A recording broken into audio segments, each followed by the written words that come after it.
What I have here is a 50s Wedgewood stove. And if you would, hit the like and the subscribe button. That helps keep me going.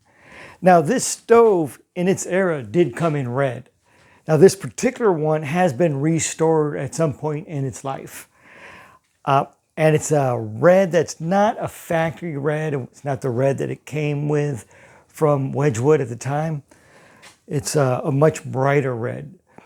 Now, I want to go over this stove on how it works and, you know, the makeup of it. And so I'm going to start from the top. So starting with the top, we have these vents here. This vent here is for the oven. And then this vent here is for the broiler. It has a shelf, and the shelf you lift up like so, and it locks in place. So you go up a little higher, and it locks it, and then it drops down. And then if you want to put it down, it has these little levers, one on each side. Press them down, lift up slightly, and then let it drop down. Now, under here, it has a light and a light switch with a Wedgewood emblem. Now, some people, when they own these stoves, they either leave this all the way down all the time, or they leave it up and they put stuff on top. Tends to be one or the other.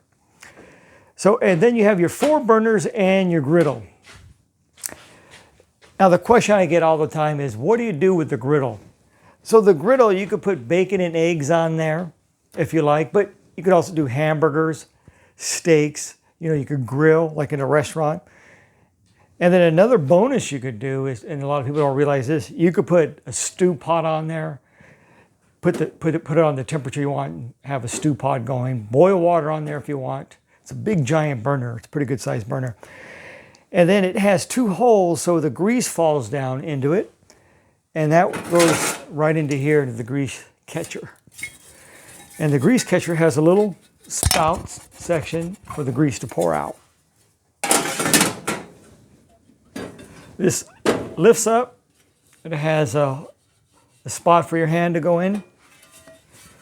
This is the little holes it has. And then it has a little temperature gauge that gives you an idea of where the temperature is. It doesn't necessarily say actual degrees, but it has numbers, 1 to 6. And then those numbers you can get used to. Hey, when I cook my bacon and eggs, I have it on number 4. So that's what that is. If you use it, you know, another thing you could do is you just look at the flame. So when you turn it on, you can look at the flame. Now in these griddles, it's hard to see the flame. So I always tell people that when you light it, make sure you hear it. And then if you can look down in between this section here and see, and that's a good idea to do also. And then I'd say within 3-4 seconds, it should light. If it doesn't, turn it off. Now your burners, now you have one big cast iron section on the burner grate, and this model has a smaller one. A lot of them don't have that smaller one. And people always ask me, what's that for? You know, what I can tell you is that this here will spread the heat out. So if you're boiling something, your bubbles will spread out. Where this one, the bubbles will be here, and then it'll be more of a ring. So it changes the bubble pattern. And that goes to cooking. And so I'm not really a cook. So someone who cooks would go, oh, okay, I get it. Now, your burners, on this particular model, you have a simmer burner, and then you have an outer burner. The simmer burner, when you go and turn this to that point there, 45, that's your simmer, and that turns on your simmer. And if everything's working well, the simmer will come on. And then you go all the way, and then that'll turn on the whole thing, the simmer burner and the outer burner. And these come out like so, and it has 4 holes, and then you got your 4 jets for your burner orifices. And kind of just slides in, and then you let it go down, and then there's another little hole where this peg goes into. And so you put that in, and then move it around until it pops in. It's more awkward. It's not necessarily hard, but it's kind of awkward. Once you get to do it a couple times, you get the hang of it. And then this section here is where the pilots go. So this goes on the pilot section right here. These are on the top goes into the orifice hole, and then here's where the jets go into for your burners.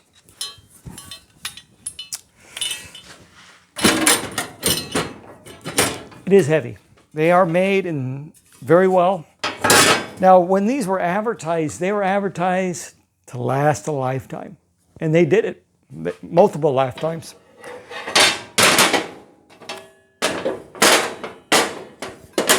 So that's the top, and then when you go to clean, you could also, take this off, take it to the sink. Take these off, put those into the sink, if you like. Then moving to the front, you have your valves. Now, these knobs are not original. The stove came with these knobs. I may change them to the original at some point. They're a little stiff, so they're going to need a little work. Very stiff, going to need a lot of work. Here's your drip tray. A little bonus. Don't know how that got there. It's not mine. So that's what that is. Take that out. Trash can. Got one on each side. Now this is your thermostat. So if you don't push in on it, it locks into place. So you press in on it and then turn it counterclockwise.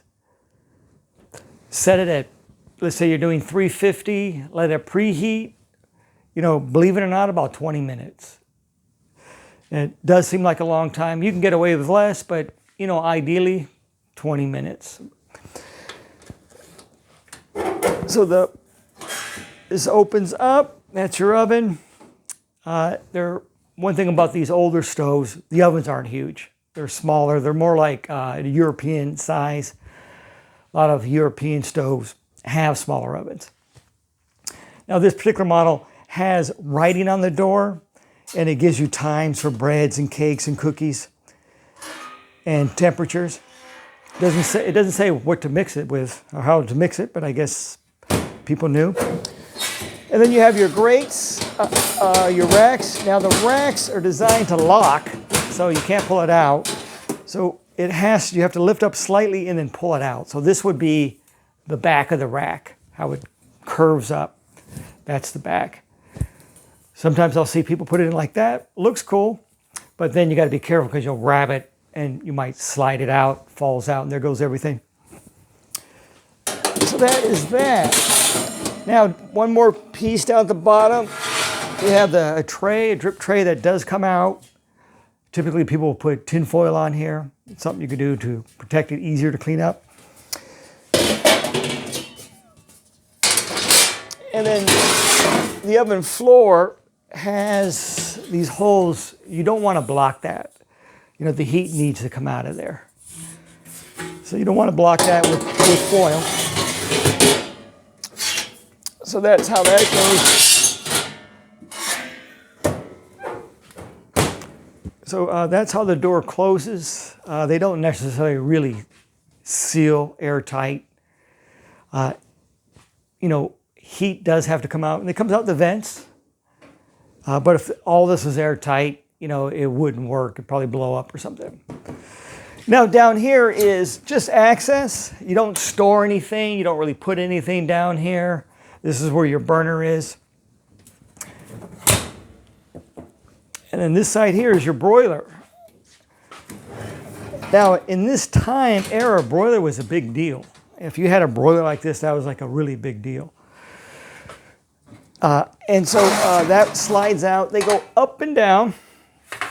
And so on this particular model, it has a little chart that kind of shows you.